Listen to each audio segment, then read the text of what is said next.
This is the Teachable Soul podcast. Because we cannot possibly live long enough to make all the mistakes ourselves, let's take a few moments to learn from the mistakes of others. The Teachable Soul podcast, where guests and listeners like you share stories of failure and teachable moments on the journey to success.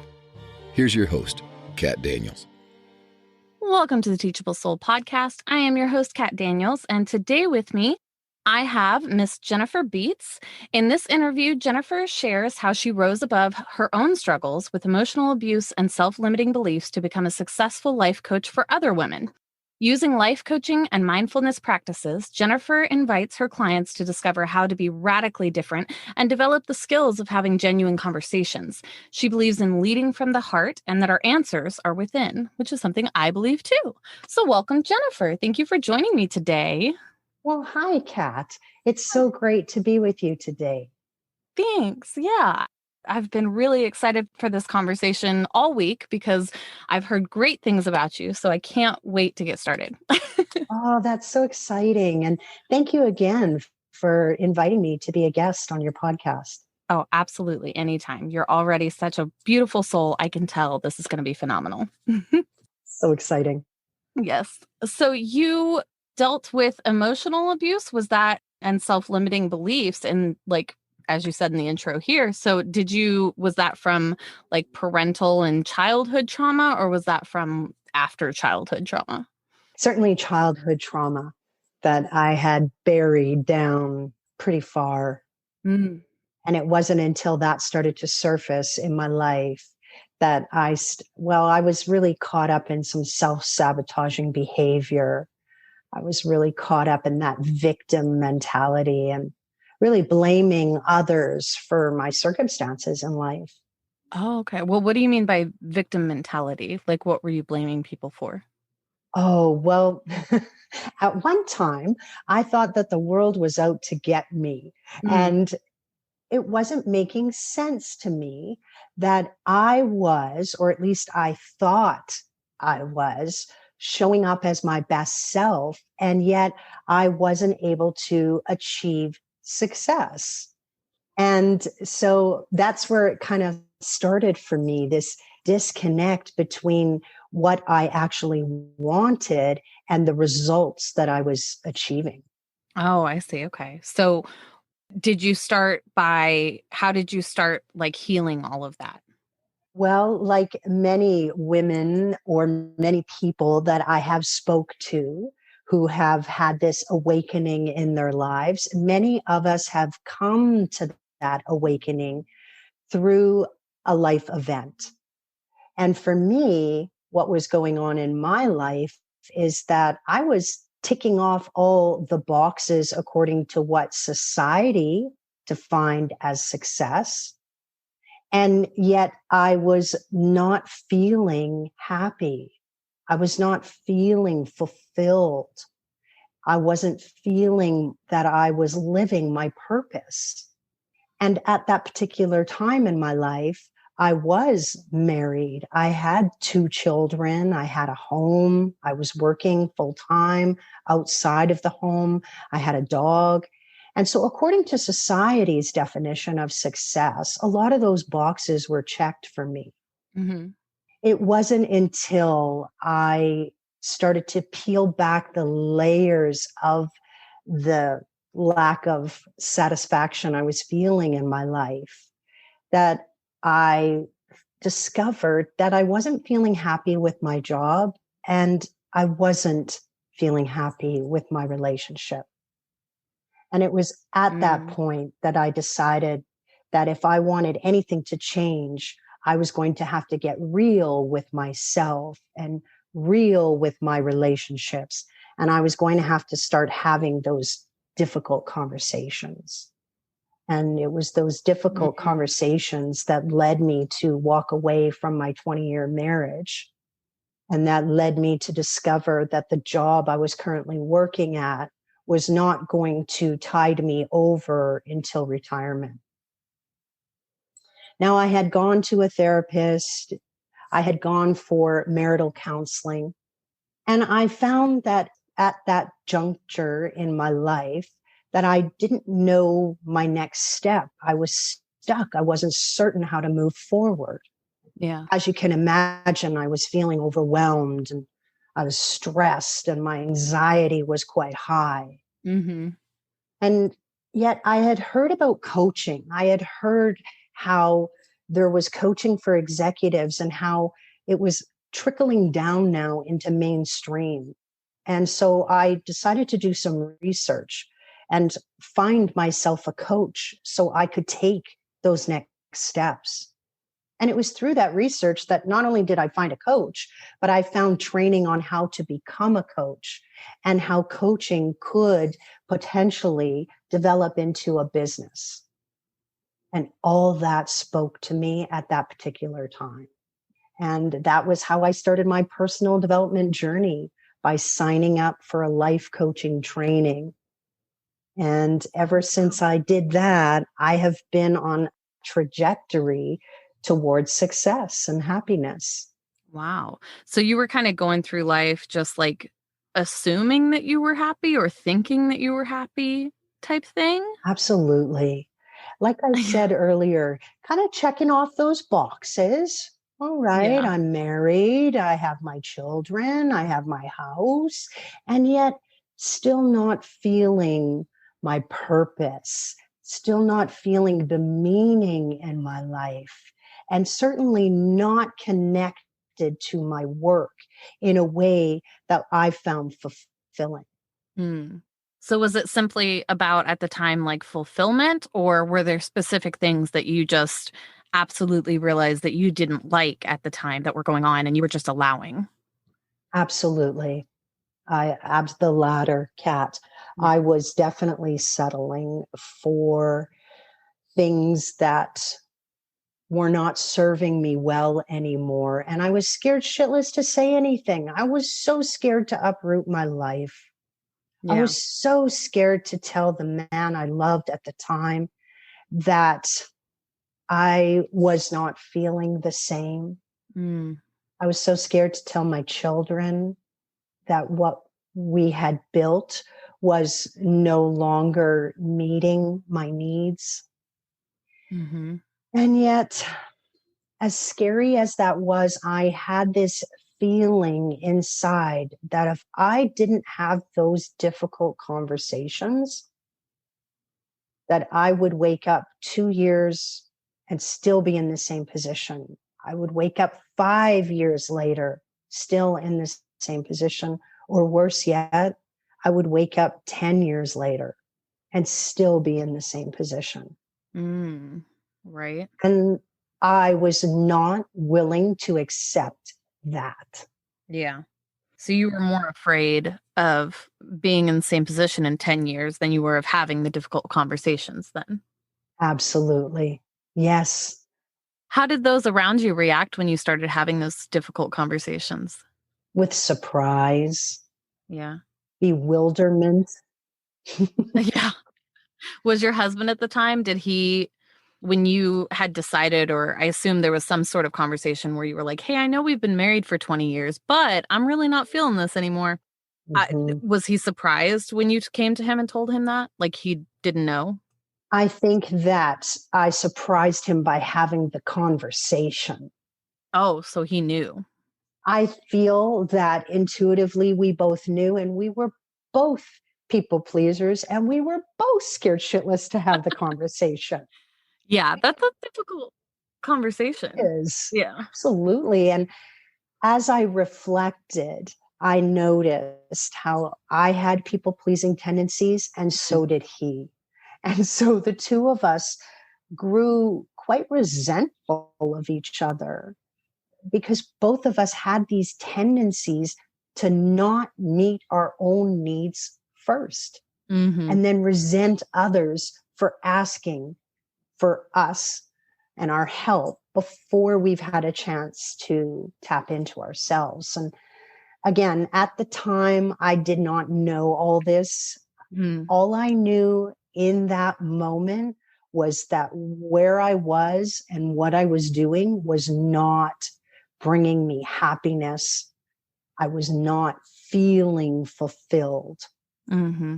Mhm. So As a mom, because you did say that you have 2 kids, can you kind of go into a little bit how your kids reacted to those conversations as well? Because I know one of the biggest things that especially women are afraid of in having those conversations is that how things like that will affect their kids.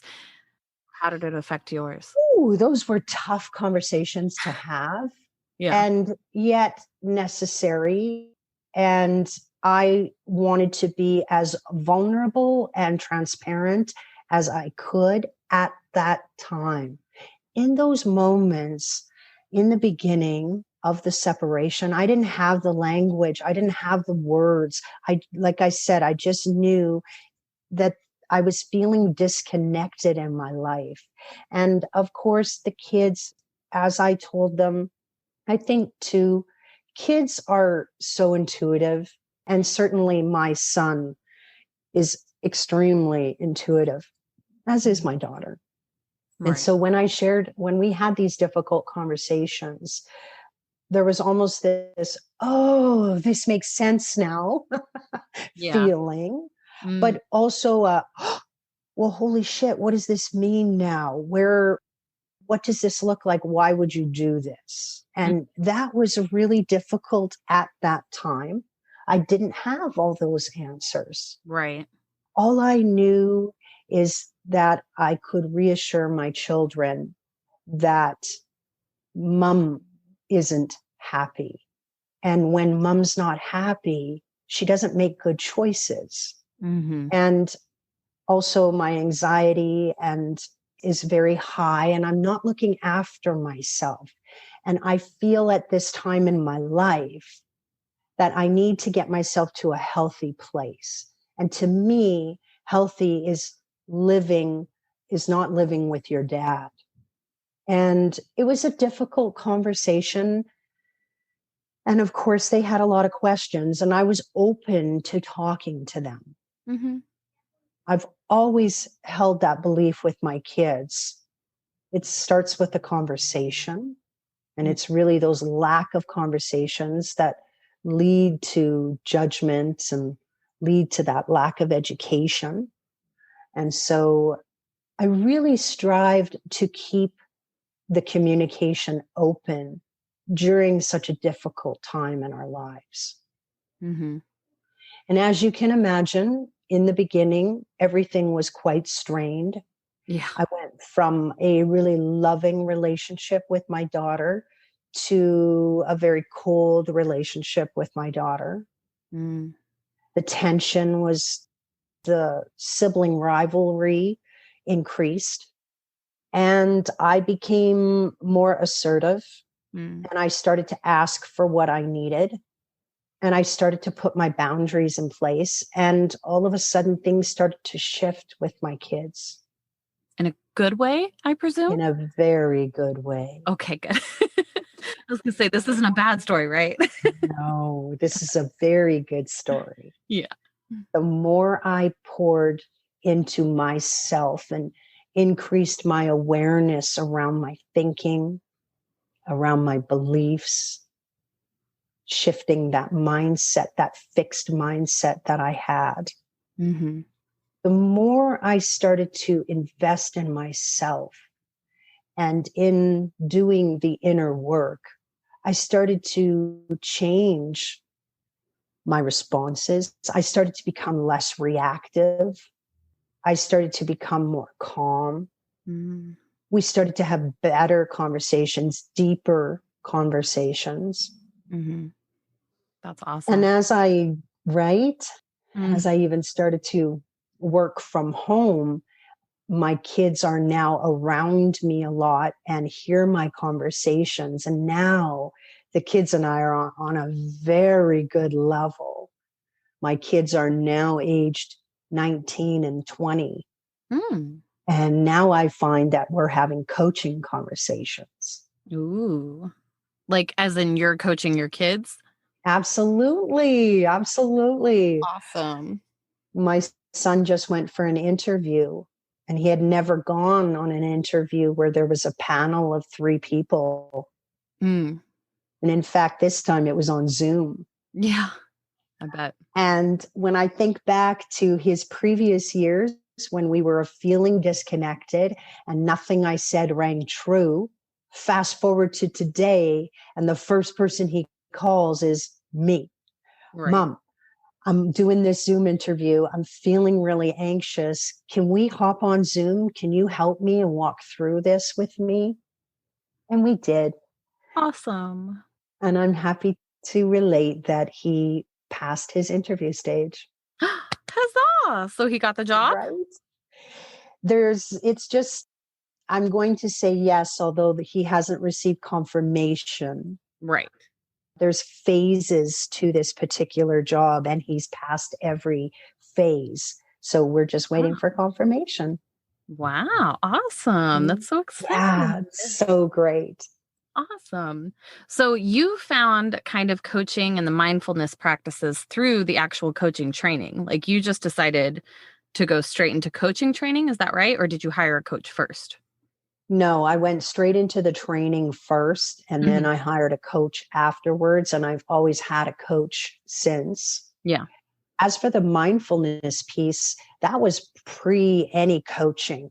That took me back to 2014 when I was already in my personal life. Things were feeling off-centered. I didn't know what I was feeling. I just knew my thoughts were racing, and I knew that I was dealing with anxiety. And it was a close friend of mine who recommended meditation. And at first I was very skeptical. I had never really practiced. I had no prior experience. I didn't know too much about meditation. Mm-hmm. At that time, I reached for an app on my phone known as Headspace. And it was through his Headspace at that time had offered 2 weeks of a free trial, learning how to meditate in as little as 2 minutes a day. And after those 10 free days, I was so hooked. I instantly became a subscriber, and I've not looked back. Nice. What were some of the changes that you noticed either in your life or in your headspace yourself or in your own headspace where like before and after you started meditating? Oh my gosh. Before I started meditating, I would ruminate over my thoughts. I was constantly getting tripped up because my mind was either in the past or in the future. I was anxious. I was overthinking. I was often in my head analyzing thoughts. And meditation taught me that we don't have to believe everything we think. And that was just the epiphany I needed. I truly believed everything I thought. Meditation taught me that thoughts come and go. Right. And that I don't need to attach myself to every single thought. In fact, it was quite exhausting. Right. Right? Yeah. And so you can imagine for someone who was struggling like I was with the issues I just described, that learning how to sit and be quiet and let my thoughts come and go. Oh, that was some deep work. Right. And yet the most valuable work I could ever do on myself. Yeah. When I first heard about meditation, I was super skeptical of it. And I was like, that seems silly. You just sit there and do nothing for 2 minutes. For 2 minutes. Like, that doesn't even sound like 2 minutes can do anything. Yes. Yes. But it does. I don't know how, but it does. It's such a shock to our system as currently, well, society's all about being busy. Oh, for sure. Most of us wear it like a badge of honor. So the idea of sitting and slowing down and actually stopping what you're doing to do nothing. Right. Well, that's ludicrous. It is. Why would anyone want to do that? Ah, right? Can't make money doing that. exactly. Time is money. That's funny. And yet it leads to the biggest epiphanies. It leads to such insight. I just did not even know I had all those answers inside of me. Right? Me Mhm. either. That's for sure. So, you've recently written a book, and that's one of the reasons that we're talking today. And it's called Shatter Your Limiting Beliefs and Live an Empowered Life. When did you write that book? During the pandemic, believe it or not, I surprised myself. I didn't see a book in my future. Hmm. However, I wrote it in December of 2020. I just Wow. completed it in December of 2020. You completed it in December and you've already published it? I self-published it. Yes. Oh, wow. Awesome. Okay. Yes. And you published in Canada, right? Right. Okay. Although it's available on Amazon in most countries, excluding Mexico and India. Right. No, yeah. I was just going to ask about the process, but like, Mhm. because in America, there's Ingram Spark where you can kind of pay basically for the books to be made and then Mhm. sell them as you go. But I know I in see. Canada, there are a couple of different companies that you can go through. Is that right? I went through a company that I believe both US and Canada can access, KDP Publishing. Oh, yeah. Right. Kindle Direct Publishing. Hmm. Right. Yes. Mhm. Do you have physical print books or do you only have ebooks? Every time someone orders, they will receive the print book. Oh, KDP fills the order for you? Amazon fills the order. Right. Mhm. Through KDP, right? Correct. Yes. Okay.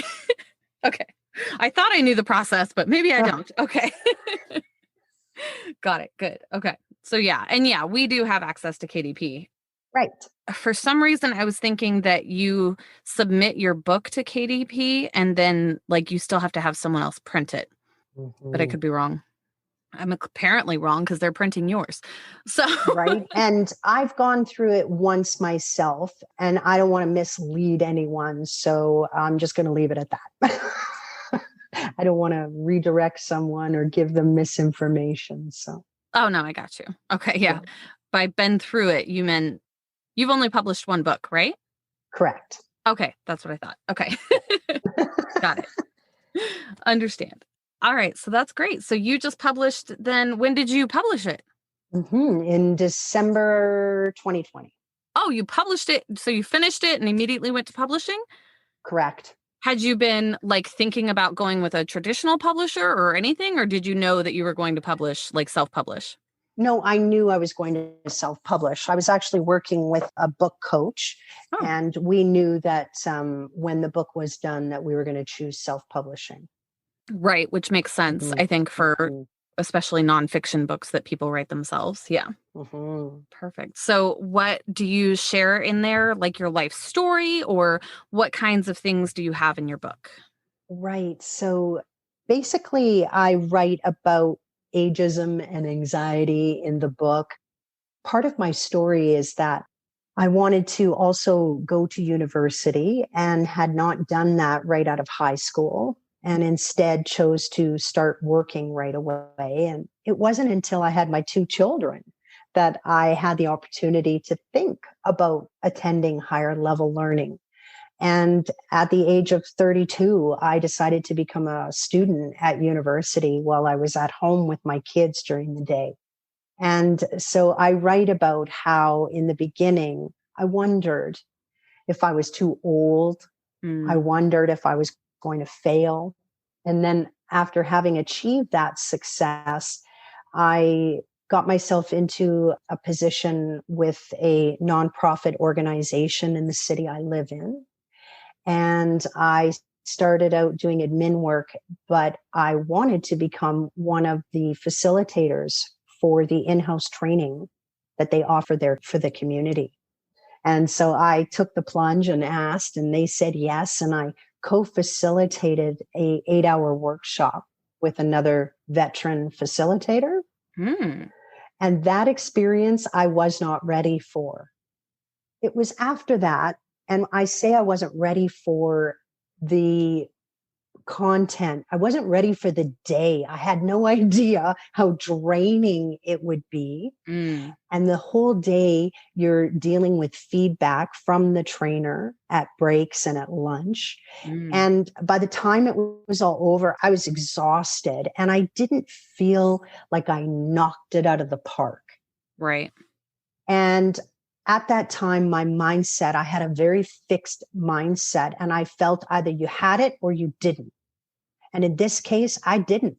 And so I folded like a cheap tent, and I never asked anyone for help. And I totally withdrew from the organization.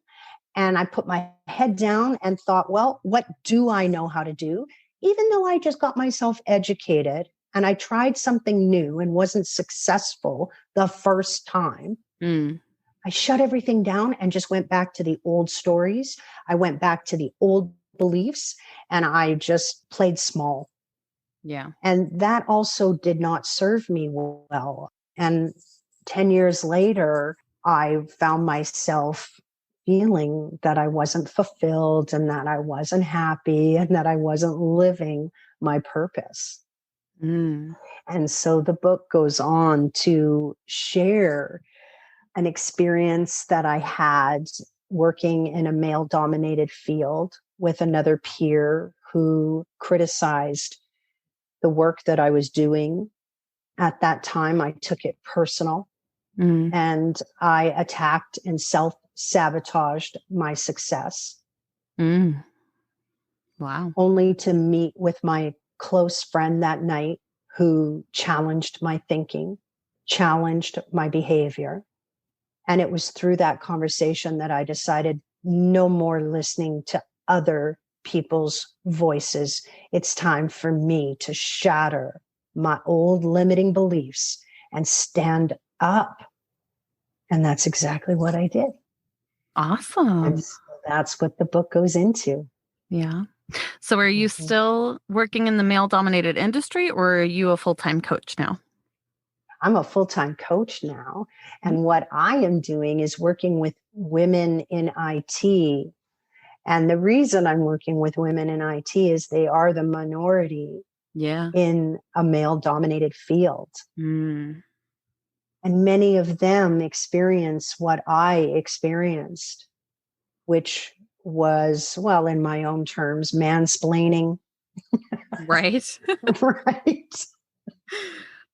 And being questioned and, raising ideas and not having them picked up, yet my male coworker can say the same idea and they'll pick up what he's, throwing down. And yet it's like I'm invisible and I didn't just offer that suggestion. Right. Right. Yeah. I know many women are facing that in that industry. And now I want to give back and really work with those women and really have those conversations about what it's like to work in a male dominated field as a female. Yeah. How are they dealing with that in 2021 nowadays? Right. Are they okay? Right. Right. I think that as much as I'd like to say that, well, we definitely taken strides in female leadership, and we still have a long road ahead of us. There's still a gap in female leadership, not only with the number of women in leadership positions, but also with the pay, the gap between men and women, specifically in IT, where they're doing identical jobs, requiring the same technical skills, and yet the male will predominantly earn more than his female peer who has the same skill set. Oh, yeah. And so I myself left that environment and got myself new skills so that I could now work with female leaders in IT. So they are feeling more confident when they show up in a boardroom and they are the minority. Yeah. I think about sexism like that, like systemic, a lot. Yes. As a Mhm. woman, of course. I think that we all do to some degree, whether we're even aware of it or not. But yeah, I recently had a friend who she went and got her CDL license, and Mhm. she compared it to being able to finally take up space in the world because everyone Mm. in traffic now would move around her and be careful of her because she was in this big giant semi. And Mm.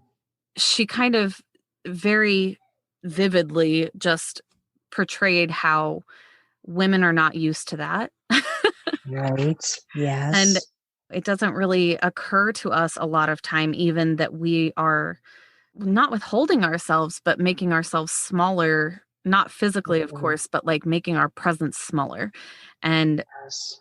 on the same side of the coin, I also saw a TikTok recently where a lady was explaining that at her job, her boss told her that she spoke up too often in meetings and that she needed to speak up less, and that her ideas were intimidating to the males in the room and she needed to diminish herself basically. And it was a female that was telling her that. Which right away I think to myself, I wonder who she was trained by. Right? Exactly.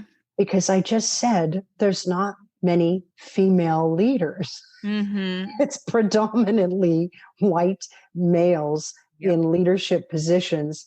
And that is who is training other leaders. Mhm. And now we all have the same training, except Right? people are not the same. Yeah. Males and females are different, Right. and they can work together. And in fact, we need both energies in the workplace. Oh, for sure. Yeah. Mhm.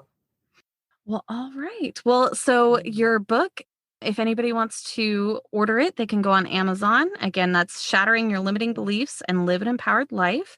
And if they wanted to hire you for coaching, where would they get a hold of you? They can find me hanging out on LinkedIn. Mhm. Also, find me on my website, www.genuinelifecoach, and genuine is spelled with a J, Okay. Because you're Jen. Right. Got it. right? genuinelifecoach.com. Okay. And I'll link that in the description below too. Awesome. Thank you for that. Absolutely. Well, thank you so much for joining me. This has been a wonderful conversation. I'm so glad that we got to cover sexism as well and your life story and mindfulness. We've covered so much today. That's awesome. Right? What a great conversation, Kat. Thank you so much. Again, I really appreciated the invite and to be a guest on your show today. Oh, absolutely. Anytime you want to come back, just let me know. And Well, well, thank you so after much. September, because I'll be moved by then. Right. Yes. Yes. Sending you good vibes for that move. That's a huge move. It is. Thank you so much. All right. You have a good night. Well, you as well. You have been listening to the Teachable Soul podcast. You can find us on any social media platform, Facebook, LinkedIn, and Instagram as The Teachable Soul, or on Twitter as Teachable Soul. Also, if you'd like to help support the show, you can find us at patreon.com/The Teachable Soul. You can also visit our website for more information at theteachablesoul.com.